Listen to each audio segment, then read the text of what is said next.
Hello, everybody, and welcome to this month's Speaker Chat. Today, I'm really excited to have Carla Rieger with us. She's a WSA Premier member and going to provide us a wealth of information. So just bear with me while I see us up here. We're good to go there. Wonderful. So today, our topic is an amazing topic. We've been talking a lot about stories just in our general conversations with each other over the last few months as well. So it's the perfect time to bring you in today because you're going to talk about how to use signature stories to magnetize speaking engagements. And I know that that's really important for everybody. Cool. So yes, I'm looking forward to being here and sharing. It was a game changer for me. So hopefully it'll be helpful for others. I definitely will, because I think, we were talking just before we came live today and how important it is to kind of just hear things again and again until it actually clicks. And, the information that we're going to cover today and that you're going to share with us are going to help so many of our women speakers to get out there and really make an impact with their message. Yeah, and WSA is so great for that. I love all the education you guys offer. It's so much more than many other organizations. So I'm honored to be here. Well, thank you very much for being my guest. I really appreciate it. So I want to tell everybody a little bit about you, and then we will roll into some questions. And while we're, if you're coming and you're either live with us right now, give us a shout, say hi. And if you are listening to the replay afterwards, you're also welcome to put your comments into the comment section, because we'll come back afterwards and answer anything that maybe we didn't address during the speaker chat. So, are you ready? Right. I'm going to move you up to the top. So, Carla Rieger helps change leaders make a difference with their words. She is the author of Presentation Prosperity, Storytelling in Business, The Heart of Presenting, Confident Gold, and Speaking on the Funny Side of the Brain. In addition, she was authored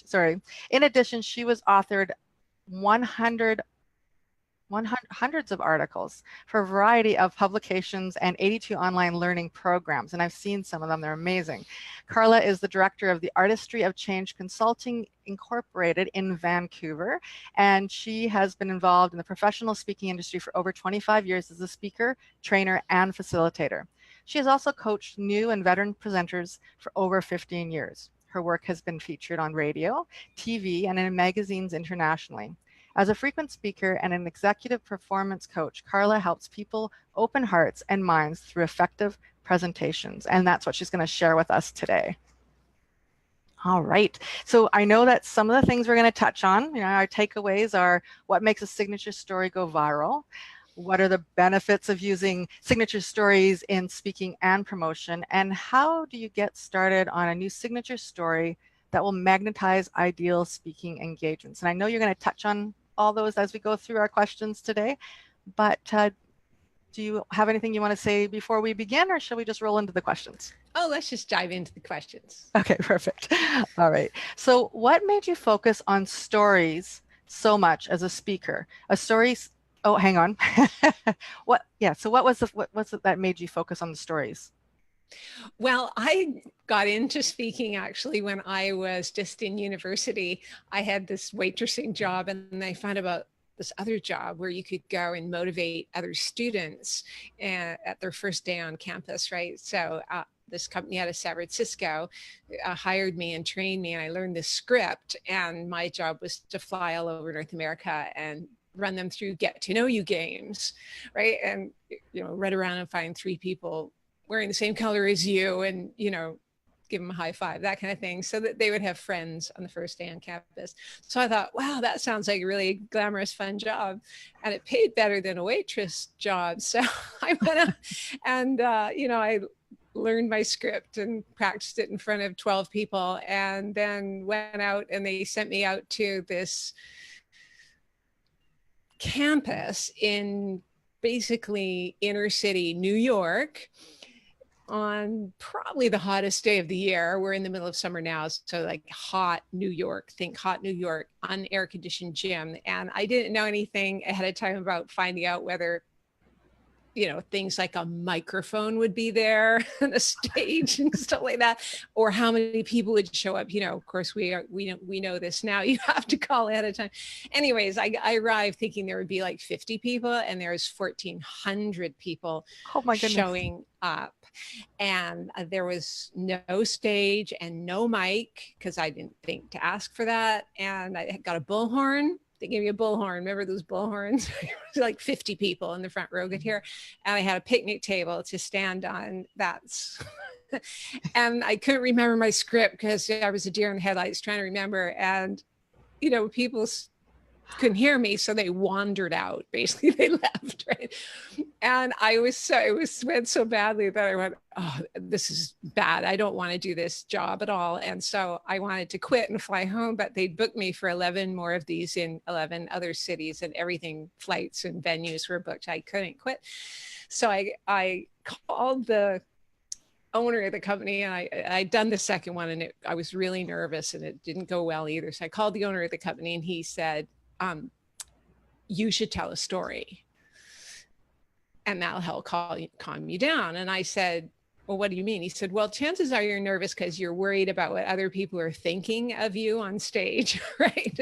And we know the trick as speakers, that to get your focus off yourself, that there's how am I doing, and get it on the audience. So he said, think of your first day on campus, because I was already in university, and how was it for you to not know anybody, and tell the story of doing some of these games, because that's how I'd heard about the company, and making some friends, and how much better it was once I'd done this event and made some friends. So I just told that story, and I saw everyone go from like talking to each other and not really being interested to like, I'm telling you a story, and everyone went,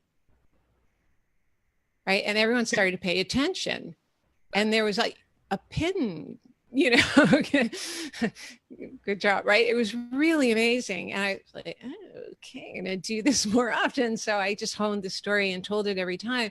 And it built, you know, and we know what stories do, but for those of you who don't know, right, it builds that trust of you. And yes, and you're thinking about me, and you're caring about me, and solving a problem for me, which is I'm freaked out. I'm on this big campus. I don't know anybody, right? Yeah. So that's how I got into stories originally. So you had some great tips in there, and it's true, right? People will relate to you, and if they can find something they can relate to, then they're going to listen to you too, and you're going to be able to help them more. The other thing too, you mentioned, you know, the things that like new speakers don't think to ask, you know, is there a microphone? I know that's not necessarily what we're talking about in today's training, but it's like I'm pulling out all these tips that we could pull out. It's like we're doing 5 trainings in one today. So yeah, that's important to find out what's going on. Yeah, well, I made every mistake any speaker could ever make on that first gig, and I would have quit and said I'll never do that again if I hadn't had this forced. You know, I had to do 11 in a row. And so I got better and better. And, you know, and then I decided after that, having done the person I was at the beginning of that 2-week tour and the person at the end was a completely different person. I just had so much more confidence because I was forced to learn all that stuff. Mm-hmm. Right. It was boot camp for speakers. Yeah. Who knew that's what you signed up for? Exactly. All right. Well, I want to just give a quick shout out here to Nikki Spear and Heidi. And here we go. And she's looking forward to hearing you. So we've got people that are watching on now, and they'll be joining us again later. And I think we'll move on to the next part of this. So what makes the signature story go viral? That's, you know, that whole idea of something going viral, we know how much impact that has, but how do you make it happen? Yeah, well, I think that it's so interesting. You know, I work a lot with speakers who say, oh no, I always tell stories when I speak. I go, okay, let me hear your story or let me watch a video. And then you realize they're not actually telling a story. People think they're telling a story, but it's like, if you tell a story a certain way, it won't go viral. People won't remember it. And if you tell another way, it'll be like 10 years later, they'll go, oh my God, I don't remember your face or I don't remember your name or the title of your talk. I remember your face and I remember your story. Because of course we know stories are remembered in the long-term memory. So for example, I had a client and she said, oh, I tell a great story because she created this tech product for people in the restaurant industry, and she had to pitch it right to get investors. And she said, no, my story is, I went to Harvard and I got in 1989 I got this honors degree, and then I in computer science, and then I went to this company and I learned these 4 things that were really important. And so she just did a chronological list of, she went here and she went there and she went there, and then that's my story. And I said, that's not a story. and so what would you do instead if anyone's listening and go, oh, that's what I do? Because certainly a lot of us do that in our bios, right? It's just a big chronological list of your accomplishments.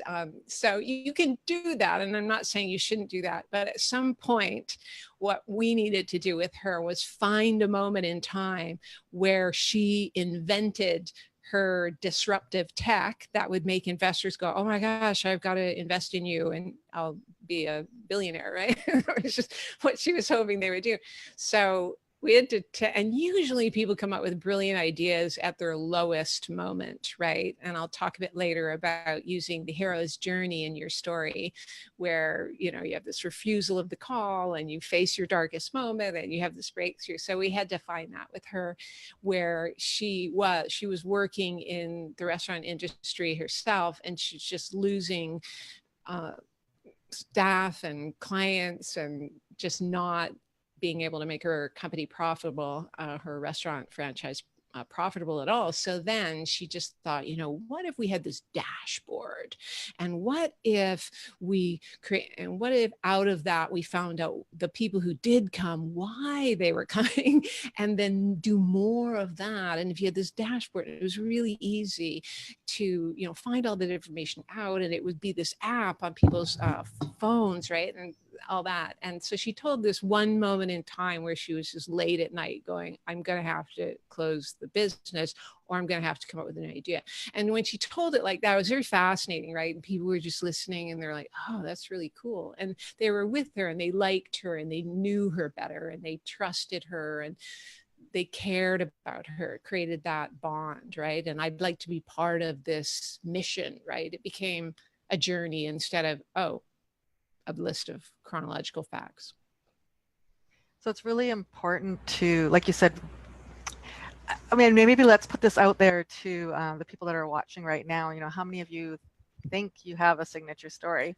I'm probably one of those people. But, listening to you tell that story and telling the story that you just did about, being out there in front of 1,400 students and going, so you telling that story is important to us. And so let's just see here, go through. We have Cecilia from Spain is on here.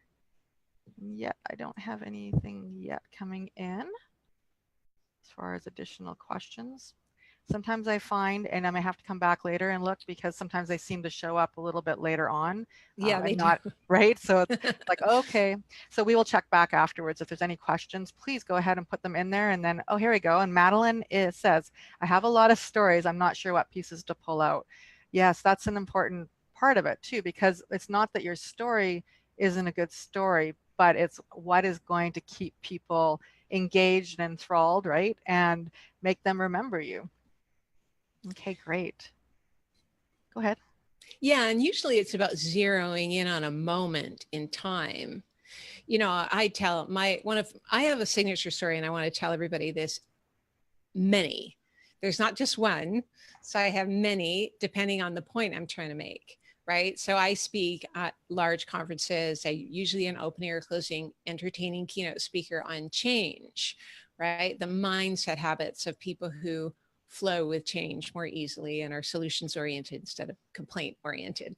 And everybody wants to work with someone like that who's solutions oriented, right? And it's not going to freeze and freak out. So I just thought of, and I'll tell everybody how to find these stories. I just went through my life and I thought, well, I had lots of moments where I had to train myself to go from complaining about a challenge to focusing on it as an adventure and a solution. So I just thought of, all these moments, but the one that came up, and I just went through different segments of my life. And I remember this one time that a friend convinced me to go on a roller coaster when I hated roller coasters. I mean, I was the type of person that would white knuckle the handlebar and just hate it and close my eyes and then throw up afterwards, right? That's just, I thought, why do that to yourself, right? So she convinced me to go on, and she said the way to enjoy the roller coaster is to let go of the handlebar and to open your eyes and to lean in and to, see it as an adventure. I said, I'll never do that. I will die if I do that. But she convinced me. She said, give it a try, right? And I refused to do it the first time. Down the first hill, but the second hill, I said, okay, it's my moment of truth, right? And I let my hands go. I opened my eyes and my arms went up, and I went down and up and down and up. And sure enough, I just started to laugh and have fun, and I didn't feel sick, and it was over. And I was like, wow, that was amazing. I'm going to go again. And I went again. I went hands free the whole way. And I went, wow, that's all I had to do. And I thought, well, I'm always telling people to let go of the past. But if I just tell people as a concept, it's really important to let go of the past, nobody's going to remember and nobody's going to do it. But if I say, if I tell the story and I get people to think about, okay, now think about something you're holding on to in the past that you really need to let go of, just like the roller coaster handlebar, and let go, like you're going down the road, everyone remembers that. And the interesting thing is they'll say to me, 5 years later, I'll bump into something like, oh, you're the roller coaster lady. Right? Or somebody will call me up and they go, oh, we want to book you and we couldn't find your name. The people said they really liked you. They couldn't remember your name. They couldn't remember your topic. So they just typed in roller coaster speaker and found me. Right? Because I put up little clips of myself doing that story. Yeah. And so that magnetizes speaking engagements. And the other thing that it does is, it really locks it in. Like people will send me pictures of themselves going hands-free on the roller coaster who are in my audience, right? So it really feels like it's that story alone probably got me, in one company to 17 departments. And wow. And I said, what's important to you about what I talk about? And they went, tell the roller coaster story. Like that's it. That's all you want me to do. Well, you can say some other stuff too, but tell that story. So that's why I think stories are so important. What I love too about that story is because yes, I can relate. But also I love the way that you present it. Like you're so physical in it. Like people are like, so that it kind of really focuses people on what you're saying as well, right? You're keeping them, even though they're listening to your voice, you're keeping them enthralled with your actions and everything else that kind of build on it. Yeah. And if you can get somebody to work with you on your actions, it's really helpful. Like I actually had another speaker help me. And I do a much longer version of this where I actually act out being on the roller coaster and going up the roller coaster and everything, like and looking at the people in line ahead of me. And he made me do all that specificity. That really made a difference. You can't really see unless you watch yourself on video. So if you can get somebody to watch you and be almost like your director and treat it like a little one-man show. That's awesome.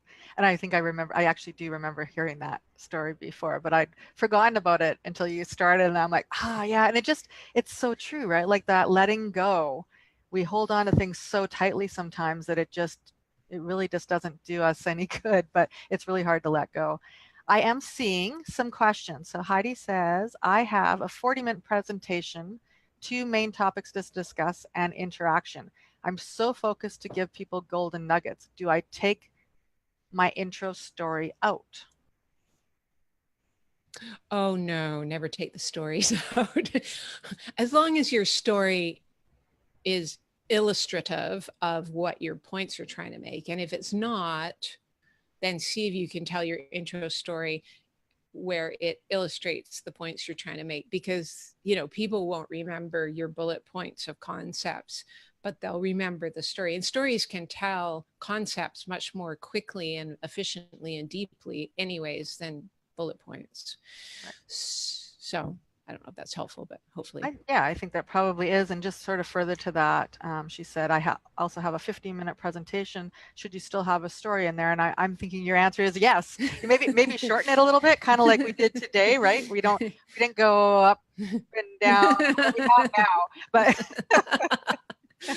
but yeah, I mean, it makes sense. That's still about that. What are they going to remember? What's going to be engaging about what you're saying, so that they can really, you know, link minds with you basically and know that you're the right person for them to work with. So, well, if you look at all the top TED Talks, they all have stories, lots of stories in them, even if they're just short examples. The ones that don't have any stories and examples don't do as well. So, right. And they're only 18 minutes. Okay. There you go. I hope that answered your question. We'll come back through after we go through our next question. So, you know, and you've kind of touched on some of this anyway, but let's go with, what are the benefits of using signature stories in speaking and promotion?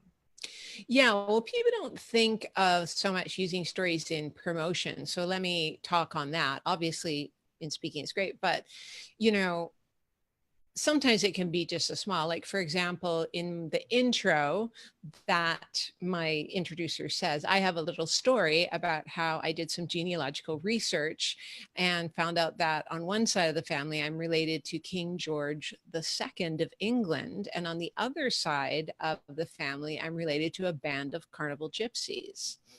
So it's clearly in my DNA to help leaders have more fun, if that's my topic. And people, so it does two things. Is like, you can see people like kind of bored when they're like listening to Carla Rieger speaks all over the world on change. And then as soon as they tell the story, everybody perks up. And then if they laugh at that, I can tell that they're a laughy kind of engaged audience. And if they're just like, huh, then I know that they're not so much that way. And so it helps me gauge what I'm dealing with. Because you know how sometimes you talk, like I use humor quite a bit, and some of you who are listening to, and you know how your best stuff, you put it out there and there's like, you know, they use like nothing, right? And it can throw you off as a speaker. You think, oh, my delivery must be bad. But just sometimes, you know, it's a group of engineers and they don't laugh out loud and their boss is in the room, and you don't laugh if your boss isn't laughing and all that stuff. So that way, just like, oh, I just keep going and know they're laughing on the inside. So that's one way to use story, and it sort of promotes you and makes you memorable. Another one is, I worked with a speaker who used it in her bio. She had this bio again that was just chronological. And in what she had done was moved out of being a regular teacher in the school system to being an experiential learning expert. And so she just talked about all her, you know, training and experiential learning. So I said, well, tell me the story of why you left regular school and embraced experiential learning. Like, what was a moment in time? She goes, well, there was many moments in time. So if you're listening, that's what you're going to say in your head. Well, there were many moments in time. So I say, pick one and maybe collapse a few together. It's okay. You know, you're not like not telling a false story. You're collapsing a few moments to get together. And she just said, I remember one day a child coming in who was not, you know, doing well in my classroom. And then she said, and I bumped into him 5 years later, and he was thriving, and he was in university, and he was doing really well. And he said that he had gone into this experiential learning program where for him it just helped open up his brain, and now he's doing really well in school. And that was the moment I said, that's what I need to do.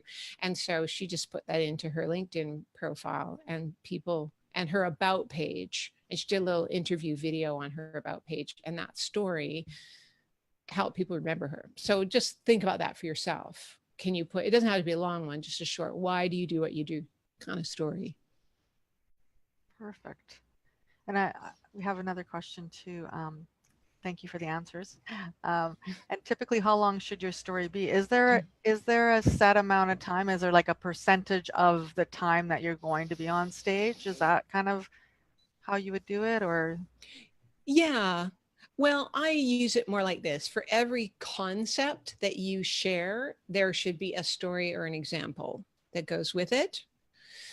And yeah, the longer the, if you're doing a 1 hour, you can maybe do a 10-minute story as your longest, and then little, 2 minutes here and 5 minutes there or whatever. If you're doing a 15-minute TED talk, well, I did an analysis of Elizabeth Gilbert's TED talk, and I think you can see it on YouTube. And I actually show where and how she's using stories. So she just did story, concept story, concept story, concept story the whole way through. And that's what I recommend people do. That's good tips. And I think that brings people, it grounds people again on what they're listening to and what you're going to tell them. So you're telling that story, you're getting them into that particular concept. And then you're moving to the next one and you're going to pull them into that concept. And what's going to keep them is the stories, right? Yeah, and do watch Elizabeth Gilbert's famous TED Talk. She's listed as one of the top 20 TED Talk speakers of all time. And what she does is you don't have to tell a personal story or a client story. She told the story, I don't know if you've seen that TED Talk, back in ancient Morocco or something, or Spain, where, the term ole that they use in bullfights. Well, that was a change in the world, Allah. And so back, I think it was in Northern Africa, if you were dancing and the dancer just hit this place of incredible, transcendence, everyone would go, Allah, Allah, Allah, I see God, I see God. And so she tells that story to talk about, creative brilliance, and how if you're really creatively engaged, sometimes you're bringing down this incredible spiritual energy. And she said the problem is the next morning you wake up and you don't have that transcendence anymore, and you're just a dancer with bad knees. And how do you continue with your life when you don't have that genius, right? And she just talks that her point is and I think speakers have this issue too, and artists, that you have these transcendent moments on stage and then you just go back to your normal little everyday life, and sometimes it can feel empty. And how do you change that in your own mind so you can keep going on your journey? So it sounds like so think about that for your mindset. Yeah. So my point, actually, I was trying to make in addition to that was, so you can look for stories in history, right? Like mythic stories, myths, or true stories, and use those. That's good. Yeah, 'cause sometimes we think that our own life stories, maybe we can't bring that in to relate to the topic that we want to share. But there are so many stories out there. It doesn't have to be yours, but it's something that obviously made an impression on you, and like attracts like. If you're going to share it with other people, they're going to be attracted to it as well. So that's a great point. Yeah, and I'll just quickly throw in also that every single person has thousands of stories they could be telling. I can't tell you how often I get people go, well, I haven't cured cancer, climb Mount Everest, I have no stories. And they can be really mundane little things, right? People relate to that, like going on a roller coaster, right? That's how huge is that. I tell a story about curing myself of dyslexia. I tell a story about one day using pH papers to test my saliva when I was doing a cleanse, and I had been negatively thinking, and how it had changed my pH, and just little things like that, where you had these little moments of discovery. That was good. I like it. I'm going to go back. I'm going to start writing down notes myself on stories that I should be sharing. And I'll tell you in a few minutes where to look to find stories. Oh, fabulous, fabulous. All right, so let's move on to the next question. What if nothing hugely exciting happened in your life? And I think that's where we're going. Would that be, hang, let me try again. What if nothing hugely exciting happened in your life that would be story worthy? And let us know that there is something worthy in everything that you're doing. Yeah, there's something worthy. So the way to look at it is, I always think, and we'll talk about the steps in a moment, but usually it's where you've had overcome a challenge, and it could be a little challenge, or in regards to your topic area, obviously, a discovery that you made or an inner dilemma you got over. And so just a quick example is I talked a lot about, the mindset of worry and how it really undermines you, especially when you're trying to go through change and challenge. And so I talked about deciding, I was trying to get rid of hives, and I decided I would do a juice cleanse because somebody said that helps you get rid of hives. And I was like, okay, the creams aren't working, I'll try anything, right? So I tried juice cleansing, but you have to do these pH papers and test your saliva to make sure that you're alkaline enough before you do it. And so I tested and I was blue. If it's blue, it's good. You can keep going, and you can't be too acid and do a cleanse because it too many toxins in your system. So I was just about to start my cleanse the next day, and I had a fight with my husband about who had left the lid off the garbage can in the back alley because raccoons had gotten in and strayed, garbage everywhere. And he said it was me. I said it was him. And he said, you got to clean it up because I got a flight to catch. And I was in my nice little outfit. I was about to go out. I didn't want to pick up gross spaghetti. Right. And so I did it. And the rest of the day I was stewing over this conversation with my husband, and he shouldn't have said that. And how dare he say that? And then the next morning I decided, well, I'll start my fast that day. And I tested my pH, and I hadn't eaten or drank anything different. And my pH had gone way down to acid. And I realized it's because of my thinking. And I was shocked, right? How much your thoughts affect your physiology. So I tell that story. That's just a simple little moment in time to prove the point about your thoughts affecting your physiology. So think about that for yourself, little discoveries. I love this. Okay, I'm just looking at some more questions. Actually, I think we'll probably be touching on this first. So let's go forward. So how do you get started on a new signature story that will magnetize ideal speaking engagements?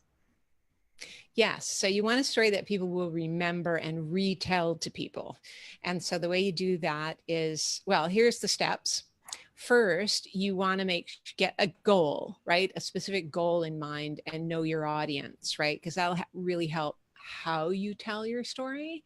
So I'll give you an example. I was speaking for direct selling reps. And the goal was to get them to set exciting goals for themselves instead of boring goals.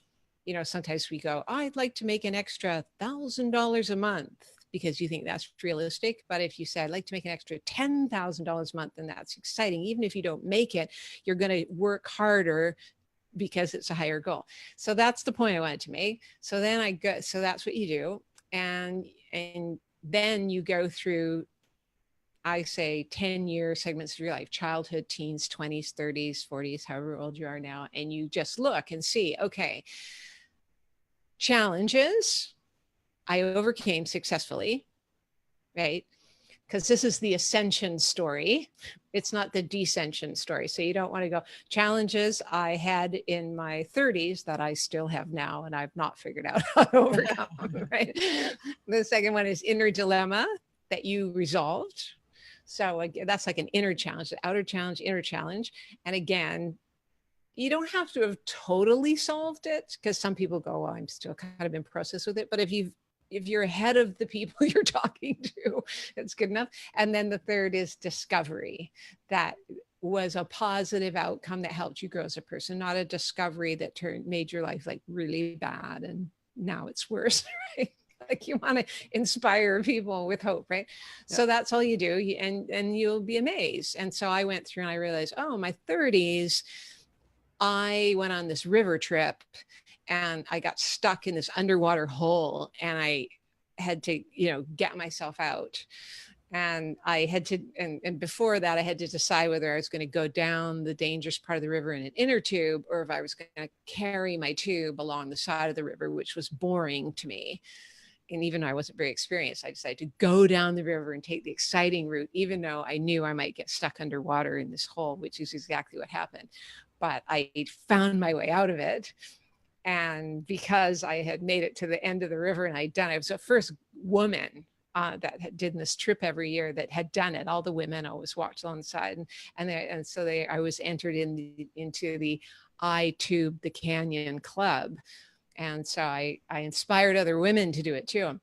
And so, and so I tell that story, you know, a bit longer than that, but and so that helped me come up with a story. So then once you come up with a story, you just write it out long form. So that's really important. I sometimes use like some sort of dictation software so that it comes out how you would speak and not how you would, you know, write a story. It's a different kind of diction.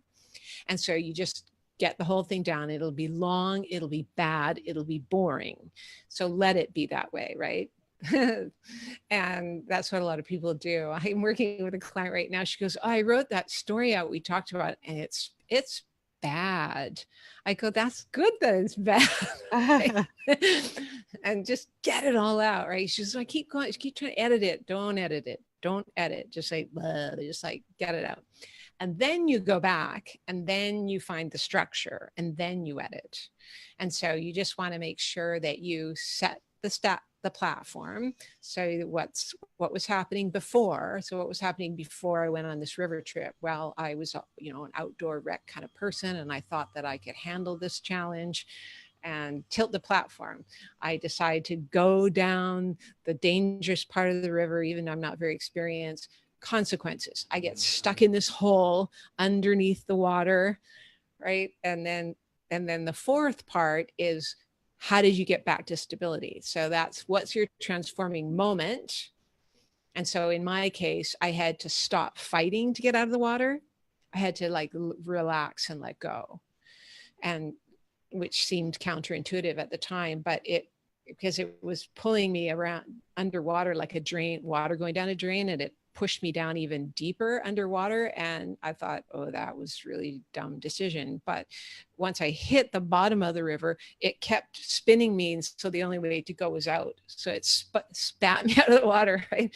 And then that's how I survived. So that's your part 4. Like, how did you get out? Like, what did you, and it's usually what you had to do inside your head. You don't want it to be something external. It usually has to be something internal. So that's important about part 4. And then part 5 is just what happened on the other end of, you know, how are you a better, wiser, more resilient person? And in my case, it's just like, I faced my fears and I did something exciting, and I entered into the YouTube the Canyon Club. And for me, anytime I'm stuck in a horrible place, I just remember that let go. Again, it's another let go story. And then that helps me let go in whatever I'm dealing with right now. So that's the 5 parts again are set the platform, tilt the platform, the consequences of your platform tilt, then how do you get back to stability, and then the new status quo, the new platform at the end. Fabulous. And I'm looking at the comments here. Heidi was saying, you know, I think you probably answered some of her questions here. Just a second, I went too far. She's like, how, you know, what are the main points to keep in mind when telling a riveting story that has people on the edge of their seats? And you just shared that with us. So those five steps. And do you need to be theatrical to act it out? I mean, it's not a necessity per se, right? No. If that's not your style, don't do it. I mean, I have a background in theater and comedy improv, so I learned mime and everything like that. But, you know, you can just add in just a little thing, you know, like I was paddling. Uh-oh, the phone. Don't worry, I wasn't going to answer it. I know that. Where'd you go? Real life just intruded. No, that's great. Yeah, I mean, I don't think that, I mean, some people being theatrical might just make it even harder for them to share their story, right? So if it works for you, fabulous, definitely do it. Maybe try it. Like you said, if you have someone that can record what you're doing, and if as you start to feel comfortable with things, then you might want to add just a little bit of, you know, theater into it, but I wouldn't worry about it either. It all depends on what's right for you. Yeah, I mean, I saw a totally riveting speaker who was speaking at a funeral about her daughter who died, and she stayed behind the podium, didn't move, and it was totally riveting just because it was just the way she told the story. So you don't have to at all. Great. And Judy, it says she loves your background. I think those waves, she wants to go Oh, surfing. this background. Yeah, I know. That's what I think she means. IKEA. IKEA, there you go. You can get them at IKEA and just make them up at home. Yeah, it looks great. Just like you have to always make up everything you get from IKEA yourself. Right? Yeah. Takes a lot of perseverance sometimes. It does. All right, so let's move on to the next one. How do you ensure your stories don't bore people? Yes. Well,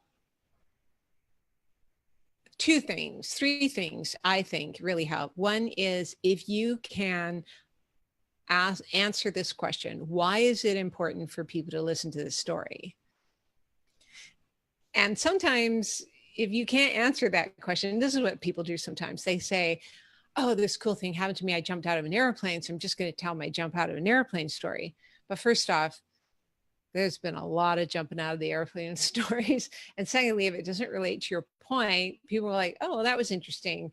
But the people who are strategy goal-oriented people will go, she just wasted my time telling me a story when I came here to listen to how to use social media in my business, right? Right. So it should relate. So that's the first thing. The second thing is if you can find the universal human principle underneath it, like we're all on this soul journey to grow as a person, right? And whatever you're teaching, even if it's a strategy thing like social media, underneath, 80% of anything we do is a mindset journey, right? Whether you're being a speaker, like how do you believe in yourself enough to book a speaking engagement and get up on stage and be confident, right?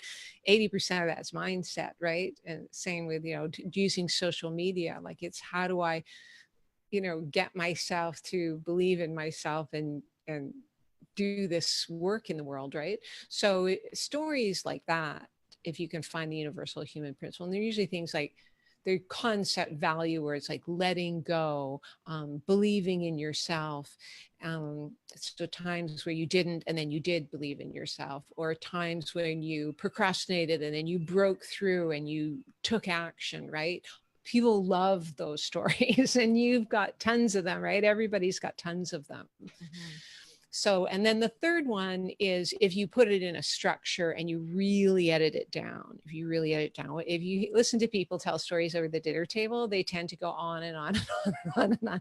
And they say, I think it was a Wednesday and I think I parked by Stanley Park, or maybe I parked by, and people don't need to know all that detail, right? You just edit all that out and then I would say memorize it, because if you don't memorize it, you'll start to go, okay, so what happened next? So if you memorize it, not to sound stilted, but just so you can relax into it and tell it in that succinct way. Yeah, that makes sense. And I could see if you didn't memorize it and you had, like you said, you have a different story depending on the concept that you're sharing, you probably get them a little mixed up sometimes in your mind when you're trying to get it out there. So, well, yeah, like I tell the same, like that river trip story for 3 different types of audiences. So I pull different things out of it, but I've memorized it 3 ways. So that might be a useful tip for people. Yeah. So yeah, it definitely is, because I think a lot of times, we don't realize that we can kind of repurpose what we write. It, by making that little bit of change, like you said, by acknowledging who your audience is and how they are going to react to things, can also help you choose which story or which version of the story you're going to use for that particular talk. Yeah, but mostly it can be the same, and it's just the ending where you're saying what that meant for you. Okay. And how it might relate to them. But the good thing about stories and why people remember them and love them is because they put themselves in the story. So you don't give too much away about how you're feeling. You tell a lot about the facts, and they put themselves in the river, on the inner tube, getting sucked underwater. And it's called narrative transport. And then they make it out the other side, and then how would they react and how does that relate to everything in their life? You have to let them do that, because if you start forcing what it means onto them, you take that away from them and they don't enjoy the story as much and they don't get as much out of it. Okay. Great tips. Heidi's awesome here. She's got some great questions again. Do you start and end with a story? I usually do. Yeah. I immediately start with a story because people decide in the first 30 seconds whether they're going to listen to you or start getting on their smartphone. Right. Right. And so people remember the first thing you say and the last thing you say.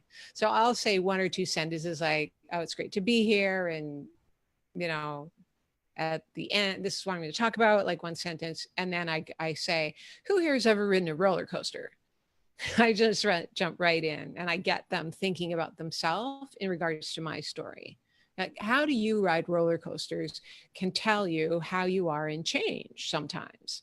So immediately they're relating. Like, I'm not a big believer in asking questions like every minute because I think that's annoying. But if you can tie your story into them and their life immediately, that's another way that you can avoid boring people and have them sit there wondering, why is she telling me this story? Right? And that leads into Heidi's next question. She's like, how do you bring somebody into the story with you? I've been told to use words like put yourself in my shoes or imagine if you would, or it was 2017, a summer afternoon. And you just actually touched on that just before, right? It is, adding that the you or, of something that allows them to go, wait a second, what if that was me? Like, what would I do if that was happening to me? So, and the big thing, and whoever wrote that question was good, uh, going into present tense and taking them back, like it was the summer of 2017, and then you go into present tense. You go, I'm going on a whitewater rafting trip. I'm in my, so you're using present tense. You're like, I was in an inner tube and I was going down, because there's something about present tense that takes people there in the moment. and that gets them, yeah, it gets them excited because if it was, it's like, okay, well, you're here now. So you obviously got through that okay. Whereas it's like, oh no, what's going to happen next, right? So I like that. And you use physical anchors. You use the senses. I'm sure you've heard this, the five senses.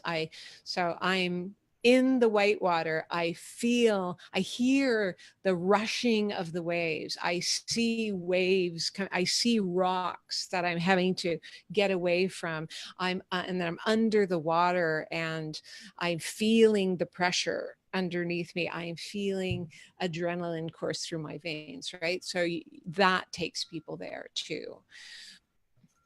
Wow. Just wanted to add that in. Yeah. I'm glad. Now this is like, there's so many, I'm going to go back through our interview later and pull out all the massive pieces of information that is so important that you don't necessarily, not everybody thinks about when they're trying to get that signature story going. So we are pretty much at the end. I can't believe how quickly this has gone, but I know that you have some resources for listeners to help take this to the next level.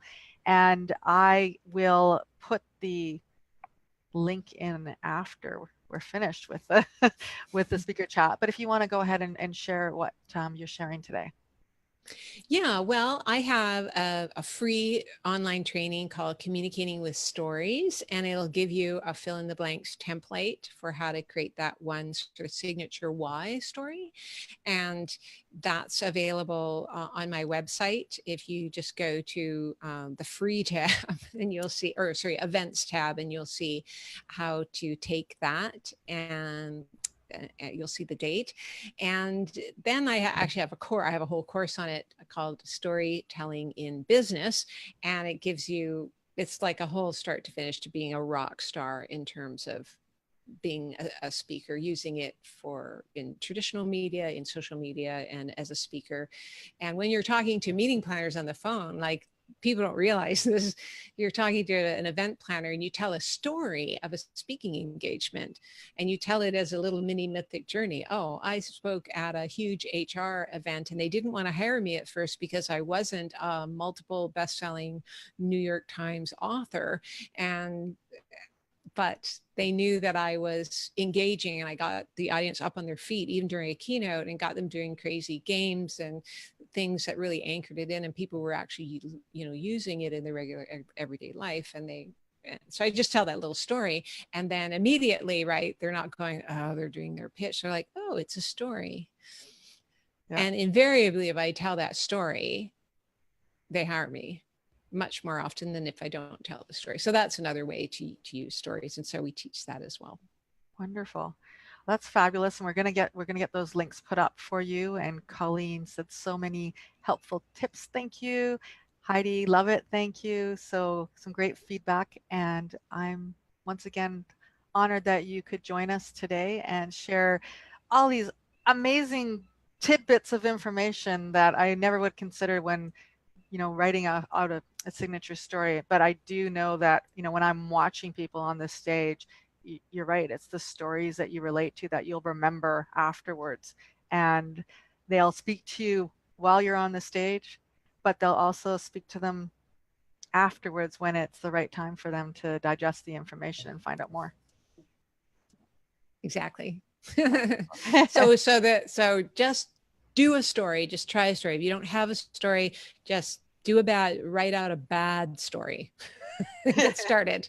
That's the most important thing. And then just polish it and edit it down, and it will become good. Wonderful. All right. Well, thank you so much, Carla. I'm sure that we're going to have you back on some other training in the near future, but I'm so happy that you're able to join us today. And thank you, everybody who joined in today. Definitely leave your comments if you're watching this afterwards on the replay, and we'll be checking back and responding as we can. Okay, thanks for having me. Bye, everyone. Bye-bye.